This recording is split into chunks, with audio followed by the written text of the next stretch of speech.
Hi ඉතින් ඔයාලට කොහොමද? මටයි පැටියටයි හස්බන්ඩ්ටලයි අපි සනීප නැහැ. අපි තුන්දෙනාටම සෙම හැදිලා ඉන්නේ. ඉතින් අපි පුතා කන්න හොර හින්දා මං එයාට රයිස් එකක් හදන්න ඕනි කියලා හිතුවා.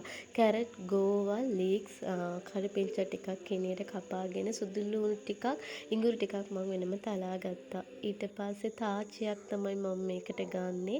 තාච්චියක් ලිපේ තියලා රත් වීගෙන එනකොට මං තෙල් ටිකක් එකතු කරා. ඊට පස්සේ බටර් පොඩ්ඩකුත් මේකට දාගන්නවා.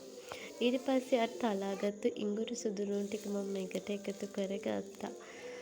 ඊට පස්සේ කරපිංචා ටිකක් මම මේකට එකතු කරගෙන ඊට පස්සේ කැරට් ගෝවා ටික මේකට එකතු කරගන්නවා. මේ අතරේදී මම බිත්තරයක් කඩාගෙන පැත්තකින් තියාගත්තා. මොකද බිත්තර මේ ළඟදී මම ගන්නකොට රයිස් එක හදන්න යද්දි බිත්තරේ දාන්න ගිහිල්ලා රයිස් එකත් ඉවර වුණා. මොකද නරක් වෙලා තිබුණා. ඊට පස්සේ ඔන්න ඔහොම බිත්තරේ එකතු කරගන්නවා. ඊට පස්සේ මේ විදිහට බැදීගෙන එනකොට මම පැත්තකින් අයින් කරලා තියාගත්ත කීරි සම්බා බත් ටිකක් මම අයින් කරගෙන තියාගෙන ඉන්නේ. ඔන්න ඊට පස්සේ මම ඒ ටික එකතු කරගන්නවා මේකට. හොඳට කලවම් කරලා ඊට පස්සේ මම කපාගත්තු ලීක්ස් ටික මේකට එකතු කරගන්නවා.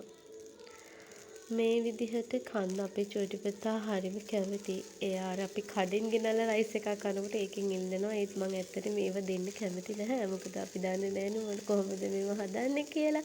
ඒ නිසා මම මේ විදිහට ගෙදරදිම එයාට හදලා දෙනවා. එයා හරිම ආසයි රයිස් කන්න. ඕන මම මේකට ගම්මිරිස් ටිකකුත් එකතු කරගන්නවා. ඔන්න හදලා ඉවරයි. ඉතින් අපි බලමු අපේ චූටි පුතා මේකට කැමති වෙයිද කියලා. සෙම හැදිලා ඉන්න නිසා අකමැති වෙයිද දන්නේ නෑ. ඔන්න දැක්කා. එයා කැමතියි පේනවනේ.